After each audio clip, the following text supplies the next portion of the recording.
Hello दोस्तों, मैं अनिल कुमार अपने YouTube channel Anil study centre पर आपका स्वागत करता हूं। आज मैं आपको बता रहा हूं बिहार पुलिस का जो सिलेबस चेंज हुआ है, इसमें आपका जियोग्राफी का जो चैप्टर है उसमें एक आपको लेकर आए हैं नदी की प्रवाह तंत्र। ठीक है, नदी प्रवाह तंत्र यानी कि नदी से संबंधित जो प्रश्न आपका बनेगा बिहार पुलिस में वो आपको लेकर। और यह भी आपको बता दें कि ये जियोग्राफी का है चैप्टर में नदी प्रवाह तंत्र। और ये आपको बता दें कि पटना के जो आपका है Kautilya GS academy teacher Pradeep sir, उनका ये नोट्स हैं। तो आप लोग अगर बिहार पुलिस एग्ज़ाम देना चाहते हैं तो इस वीडियो को थोड़ा देखिए और चैनल को सब्सक्राइब कीजिए। जितना होगा जियोग्राफी का मैं डाल दूंगा, ठीक है, चैप्टर वाइज सब करके, और वीडियो आप देखते रहिए। चलिए हम स्टार्ट करते हैं। आपका पहला चैप्टर आज है जियोग्राफी का, उसमें आप डाले हैं नदी प्रवाह तंत्र। देखिए, नदी प्रवाह तंत्र से जहाँ तक उम्मीद है कि इससे सवाल आई भी करेगा, और इतना तक चेंज कर दिया है सिलेबस तो नदी से पूछेगा ही पूछेगा, क्योंकि आपका 9th और 10th में दोनों का दोनों नदी प्रवाह तंत्र पढ़ना है और सिलेबस पे भी दिया हुआ है। तो चलिए आपको हम बताते हैं आज नदी की, भारत की नदियाँ। और इसमें देखिए इनकी जो क्लास नोट्स हैं, इसमें आपकी नदी, भारत की नदियाँ, झील, जलप्रपात तीनों आपका एक ही साथ कवर हो जाएगा। 10 से 15 मिनट का ये होगा वीडियो, उसमें आप देख सकते हैं आराम से। ठीक है, चलिए स्टार्ट करते हैं आपको ये सवाल। ठीक है, देखिए भारत की नदियाँ, देखिए भारत की जो जो नदियाँ हैं, ये आपको क्या है कि भारत की नदियाँ दो भागों में बांटा गया है। पहला एक है हिमालय की नदियाँ और दूसरा है प्रायद्वीपीय पठार की नदियाँ। ठीक है, अब देखिए दोनों के हम देखेंगे कि कौन, हिमालय की नदियों में क्या अंतर है और प्रायद्वीपीय पठार की नदियों में अंतर क्या है। देखिए ये आपका परीक्षा में पूछने वाला जो पॉइंट है, सबके सब पूछ सकता है इसमें से। पूछ लगा कि हिमालय की नदियाँ कैसी होती है, तो हिमालय की नदियाँ सदा नीरा होती है, क्योंकि इसका स्थान, उद्गम स्थल कोई ना कोई हिमनद होता है। ठीक है, यहाँ कहेगा कि प्रायद्वीपीय पठार की नदियाँ कैसी होती है, तो ये नदियाँ सदा नीरा नहीं होती है, क्योंकि इनका उद्गम स्थल हिमनद नहीं होता है। ठीक है, ये नदियाँ पूर्ववर्ती अपवाह प्रणाली की होती है। ये क्या होती है कि ये नदियाँ अनुवर्ती अनुगामी अपवाह प्रणाली की विकसित करती हैं। आगे चलते हैं आपका पॉइंट। देखिए इसमें कह रहा है हिमालय से निकलने वाली नदियाँ तीक्ष्ण मोड़ गार्ज का निर्माण करती हैं, जिसे विसर्ग कहा जाता है। प्रायद्वीपीय पठार की से निकलने वाली नदियाँ तीक्ष्ण मोड़ गार्ज का निर्माण नहीं करती हैं। ये पूछ सकता है कि कौन नदियाँ गार्ज का निर्माण करती हैं, तो हिमालय से निकलने वाली नदियाँ गार्ज का निर्माण करती हैं और प्रायद्वीपीय पठार से निकलने वाली नदियाँ गार्ज का निर्माण नहीं करती हैं। ये नदियाँ काफ़ी चौड़ी होती है। कौन, तो हिमालय से निकलने वाली नदियाँ काफ़ी चौड़ी होती है और इसका जल परिवहन के दृष्टिकोण से अधिक महत्वपूर्ण मानी जाती है। इसमें आपको दिखाएंगे कि ये नदियाँ कम चौड़ी होती हैं और जल परिवहन के दृष्टिकोण से कम महत्वपूर्ण मानी जाती हैं। ठीक है, ये सब आपका नदी के दिखा रहा है पॉइंट। आगे आपको दिखाते हैं हम आपको हिमालय की नदियों में, ये नदियाँ तलीय अपरदन करती हैं, जिसके कारण ये नदियाँ गहरी होती है। अपरदन का मतलब होता है माटी को कटाव करना। ठीक है, तो इससे आपका क्या हो जाएगा कि ये तली का अपरदन करती हैं। ठीक है, आगे चलते हैं। आपका इसका वेग अपेक्षाकृत कम होता है, इसका वेग अपेक्षाकृत अधिक होता है। अब देखिए हिमालय से निकलने वाली नदियाँ, इसे 3 भागों में बांटा गया है। एक आपका पढ़ना पड़ेगा सिंधु नदी का तंत्र, दूसर का गंगा नदी का तंत्र और तीसर का ब्रह्मपुत्र नदी के तंत्र। ये तीनों नदी के बारे में आपको पढ़ना है। और देखिए इसी वीडियो में हम कवर करेंगे, सोच रहे हैं पूरा, मतलब कोशिश कर रहे हैं कि आपका एक ही वीडियो में कवर हो जाए तीनों नदी के प्रवाह तंत्र। ठीक है, चलिए आपको हम पहले बताते हैं सिंधु नदी के तंत्र। सिंधु नदी के तंत्र में क्या होता है, कहता है कि इसके अंतर्गत सिंधु एवं इसकी सहायक नदियाँ जैसे सतलज, रावी, चिनाब, झेलम, ब्यास इत्यादि को शामिल किया जाता है। अब देखिए ये आपका ये सवाल इंपॉर्टेंट हो जाएगा कि सिंधु नदी के तंत्र में कि सिंधु नदी की सहायक नदियाँ कौन है, निम्नलिखित में से सिंधु नदी की सहायक नदी कौन है। तो इसमें दिया रहेगा आपका, जैसे सिंधु नदी की सहायक हो जाएगी आपकी सतलज, रावी, चिनाब, झेलम, ब्यास इत्यादि को शामिल किया जाता है। आगे चलते हैं, आपको सिंधु नदी के बारे में और पढ़ते हैं। देखिए तो सिंधु नदी कहता है कि इस नदी का उद्गम स्थल तिब्बत में कैलाश पर्वत के बोखरचू हिमानी है। अभी पूछेगा आपको कि सिंधु नदी कहाँ से निकलती है, तो तिब्बत में कैलाश पर्वत के बोखरचू हिमानी से निकलती है। इसे तिब्बत में सिंगी, खवान, शेरमुख कहा जाता है। यह नदी लद्दाख एवं जास्कर श्रेणी के बीच प्रवाहित होती हुई भारतीय भूभाग लद्दाख में प्रवेश करती है। यह नदी नंगा पर्वत को काटती हुई बुंजी नामक स्थान पर गहरा गार्ज का निर्माण करती है। पूछेगा कि सिंधु नदी गार्ज का निर्माण करती है, तो हाँ करती हैं। ठीक है, आगे चलते हैं, आगे देखते हैं इसके में। देखिए, निर्माण करती हुई पाकिस्तान में प्रवेश कर जाती है। गार्ज का निर्माण करते हुए कहाँ चल जाती है? तो पाकिस्तान में प्रवेश कर जाती है, और पाकिस्तान में ही यह कराची के निकट अरब सागर में मिल जाती है। अब ये भी आपको पूछ सकता है कि सिंधु नदी किस सागर में जाकर गिरती है? तो अरब सागर में जाकर गिरती है। कुल लंबाई इसकी 2880 किलोमीटर है। सिंधु नदी की लंबाई, कुल लंबाई है 2880 किलोमीटर में। भारत में इस नदी की लंबाई 1134 किलोमीटर है। ठीक है, पूछेगा कि सिंधु नदी के भारत में लंबाई कितनी है? तो 1134 किलोमीटर है। अब देखिए, सिंधु नदी की प्रमुख सहायक नदी इसमें देखते हैं सतलज, ब्यास, चिनाब, गिलगिट, रावी, झेलम, जास्कर।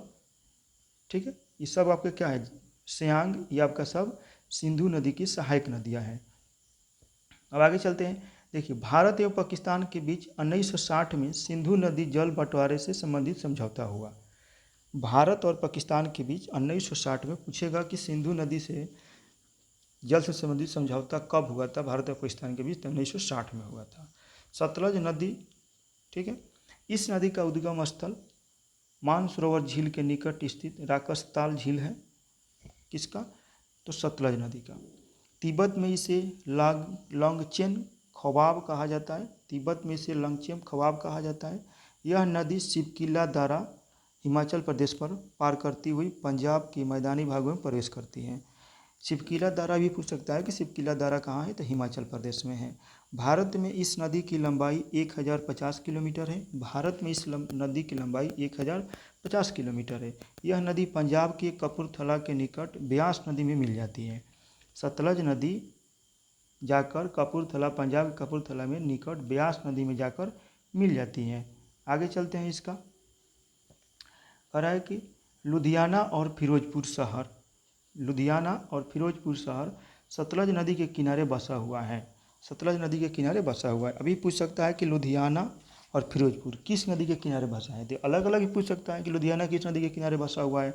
तो सतलज नदी के। फिरोजपुर तो सतलज नदी के किनारे बसा है। भाखड़ा नांगल बांध, कोल बांध एवं नाथपा झाकड़ी बांध सतलज नदी पर बनाया गया है। देखिए, ये आपका ही है नाथपा झाकड़ी बांध। ये परीक्षा में बहुत ही बार पूछ चुका है।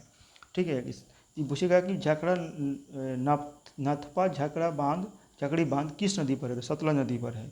भाखड़ा नांगल बांध किस पर है? तो सतलज नदी पर है। कोल बांध किस पर है? तो सतलज नदी पर है।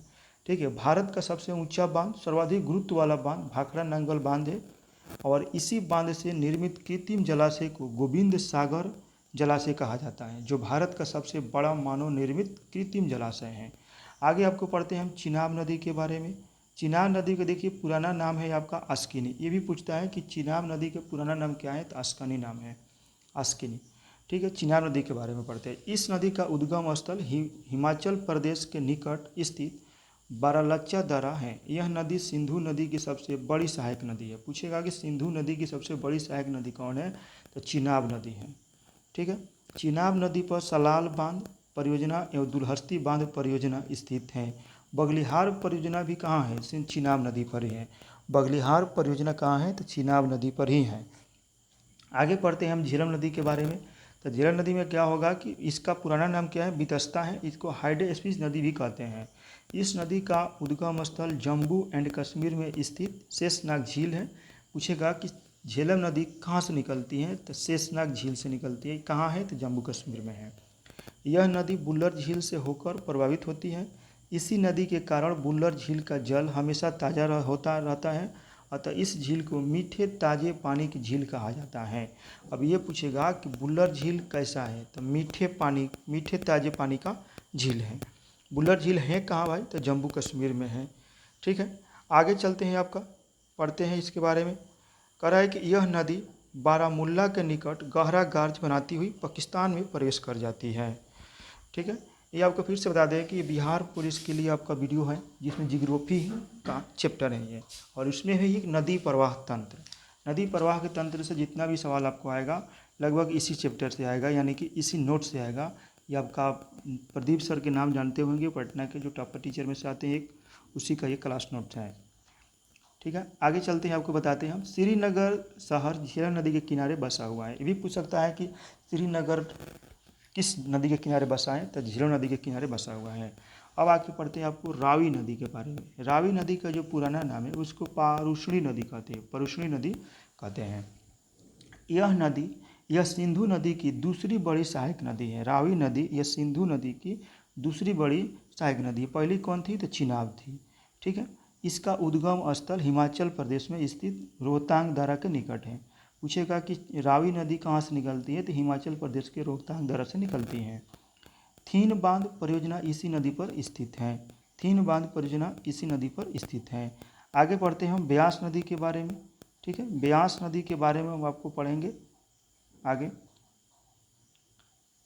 ब्यास नदी, इसको हम पुराना नाम से जानते हैं बिपाशा। ब्यास नदी का पुराना नाम है बिपाशा या हाइपेफेनिस। हाइपेफेनिस भी इसका नाम है और बिपाशा भी नाम है। इस नदी का उद्गम स्थल हिमाचल प्रदेश का रोहतांग दर्रा है। यह नदी पंजाब में कपूरथला के निकट हरिकेश नामक स्थान पर सतलज नदी में मिल जाती है।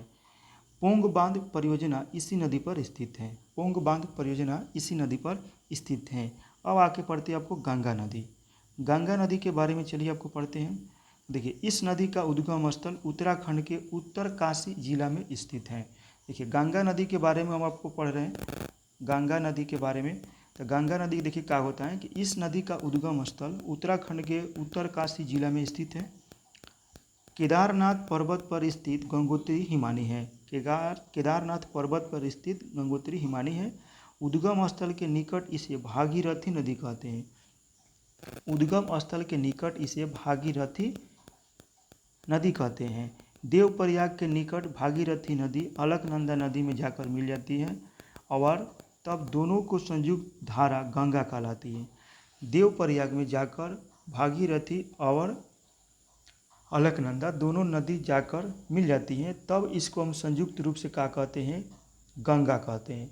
ठीक है, अलकनंदा नदी का उद्गम स्थल उत्तराखंड के बद्रीनाथ पर्वत पर स्थित है। संतोपद हिमानी से निकलती है। अलकनंदा नदी का उद्गम स्थल उत्तराखंड के बद्रीनाथ पर्वत पर स्थित संतोपद हिमानी से निकलती है। अलकनंदा नदी की दो धारा होती है, एक होती है विष्णु गंगा एवं दूसरी का होती है धौली गंगा। आगे इसके बारे में पढ़ते हैं कि विष्णु गंगा एवं धौली गंगा प्रयाग के निकट, देखिए प्रयाग के निकट आपस में मिल जाती है विष्णु गंगा और धौली गंगा। प्रयाग के निकट आपस में जाकर मिल जाती हैं और तब दोनों की संयुक्त धारा अलकनंदा कहलाती है। अलकनंदा कहलाती। अलकनंदा नदी में कर्णप्रयाग के निकट पिंडार नदी मिल जाती है। अलकनंदा नदी में कर्णप्रयाग के निकट पिंडार नदी मिल जाती है। अभी पूछ सकता है आपको कि अलकनंदा नदी में कर्णप्रयाग के निकट कौन नदी मिलती है, तो पिंडार नदी मिल जाती है। अलकनंदा नदी में रुद्रप्रयाग के निकट मंदाकिनी नदी आकर मिल जाती है। अलकनंदा नदी में देवप्रयाग के निकट भागीरथी नदी आकर मिल जाती है। सब आपका पूछ सकता है कि अलकनंदा नदी में देवप्रयाग में कौन सी नदी आकर मिलती है, तो भागीरथी नदी मिलती है। ठीक है, आगे पढ़ते हैं। देवप्रयाग के बाद गंगा नदी पहली बार हरिद्वार में मैदानी भाग में प्रवेश करती है। अब देखिए, देवप्रयाग के बाद गंगा नदी पहली बार हरिद्वार में मैदानी भाग में प्रवेश करती है और पुनः उत्तराखंड, उत्तर प्रदेश, बिहार तथा पश्चिम बंगाल राज्य में प्रवाहित होती है। पश्चिम बंगाल में ही इसकी एक शाखा हुगली निकलती है जो स्वतंत्र रूप में बंगाल की खाड़ी में मिल जाती है। गंगा की मुख्य धारा पद्मा के नाम से बांग्लादेश में प्रवेश करती है। गंगा की मुख्य धारा पद्मा के नाम से बांग्लादेश में प्रवेश करती है। आगे चलते देखते हैं। बांग्लादेश में ही पद्मा में जमुना नदी, ब्रह्मपुत्र नदी आकर मिल जाती है। आगे से देखिए, पद्मा के नाम से जब गंगा नदी बांग्लादेश में प्रवेश करती है तो बांग्लादेश में ही पद्मा में जमुना नदी, ब्रह्मपुत्र नदी आकर मिल जाती है और तब दोनों की संयुक्त धारा मेघना कहलाती है। जैसे हम पद्मा और जमुना दोनों मिलेगी, ब्रह्मपुत्र नदी को पद्मा नदी, जमुना नदी कहते हैं, तो इसका दोनों धारा को मेघना कहते हैं। ठीक है, गंगा की कुल लंबाई 25 किलोमीटर है, यानी कि 2525 किलोमीटर है। इसके किनारे स्थित प्रमुख शहर हैं। पहला शहर है आपका उत्तरकाशी, दूसरा आपका वाराणसी, तीसरा पटना, भागलपुर, हरिद्वार, कानपुर, इलाहाबाद। इस सब के सब आपका क्या है, तो गंगा नदी के किनारे बसा हुआ शहर है। ठीक है, आगे चलते हैं, आपको बताते हैं गंगा नदी की आगे हम आपको बताते हैं कि गंगा नदी को भारत की राष्ट्रीय नदी 2008 में घोषित की गई। ये भी पूछ सकता है कि गंगा नदी को भारत की राष्ट्रीय नदी कब घोषित की गई, तो 2008 में घोषित की गई है। गंगा भारत की सबसे लंबी एवं सबसे चौड़ी नदी है। पूछेगा कि गंगा सबसे भारत की लंबी एवं सबसे चौड़ी नदी है। गंगा में दाएं किनारे से मिलने वाली प्रमुख नदी में जमुना, सोन, पुनपुन है। ये भी आपका सवाल पूछता है कि गंगा में दाएं किनारे से मिलने वाली प्रमुख नदी में कौन कौन है, तो जमुना है, सोन है, पुनपुन है। ये सब क्या है कि दाहिने कगर से आकर मिलती है। आगे चलते हैं, दामोदर नदी इत्यादि हैं। फिर कहते हैं गंगा में बाएं किनारे से मिलने वाली नदी प्रमुख नदियों में रामगंगा, ये बाएं किनारे से मिलने वाली नदी है। देखिए गंगा में बाएं किनारे से मिलने वाली प्रमुख नदी में है रामगंगा, गोमती, घाघरा, गंडक, बूढ़ी गंडक, कोसी, महानंदा, ब्रह्मपुत्र। ये सब के सब क्या है कि बाएं साइड से मिलती है, यानी कि लेफ्ट साइड से मिलती हैं। गंगा में भारतीय क्षेत्र में बाएं किनारे से मिलने वाली सबसे अंतिम नदी महानंदा नदी है। जबकि बाएं किनारे से मिलने वाली सारी नदियों में सबसे अंतिम नदी ब्रह्मपुत्र नदी है। देखिए जब गंगा नदी में भारतीय क्षेत्र में अगर बाएं साइड से देखा जाए, यानी कि लेफ्ट साइड से देखा जाए, तो अंतिम नदी जो मिलती है वो मिलती है महानंदा नदी। और वहीं बाएं किनारे से देखा जाए तो आपको कौन सी मिलती है नदी, तो नदियों में बांग्लादेश में मिल जाती है। ठीक है, आगे आपको देखते हैं जमुना नदी।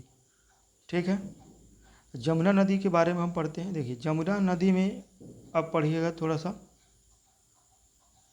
जमुना नदी, इस नदी का उद्गम स्थल उत्तराखंड में स्थित बंदरपुर श्रेणी है और प्रयाग में यह नदी गंगा में दाएं किनारे से मिल जाती है। गंगा में मिलने से पूर्व कुछ दूर तक यह नदी गंगा की धारा के समानांतर प्रवाहित होती है। यही कारण है कि प्रयाग से पहले गंगा एवं जमुना नदी के बीच वाले क्षेत्र को याजू कहा जाता है। देखिए गंगा में मिलने से पूर्व कुछ दूर तक यह नदी गंगा की धारा के समानांतर प्रवाहित होती है। यही कारण है कि प्रयाग से पहले गंगा एवं जमुना नदी के बीच वाले क्षेत्र को याजू कहा जाता है। आगे देखते हैं, जमुना नदी की कुल लंबाई 1376 किलोमीटर है। इसकी प्रमुख सहायक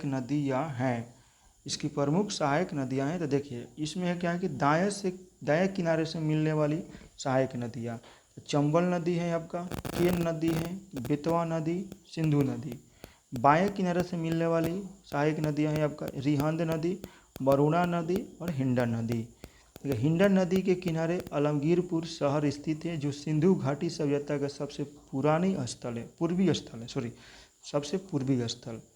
यमुना नदी के किनारे स्थित प्रमुख शहर है। अब देखिए शहर कौन कौन बसा हुआ है यमुना नदी के किनारे। प्रमुख शहर है आपका यमुना नदी के किनारे बसा हुआ है दिल्ली, आगरा, मथुरा, वृंदावन, हमीरपुर और इलाहाबाद, इटावा। ठीक है, इतना ही आज इस वीडियो में देखते हैं। अगले वीडियो में इसके बाद वाला हिस्सा को हमको दिखा देंगे। ठीक है, इतना ही वीडियो पर रहने देते हैं आज।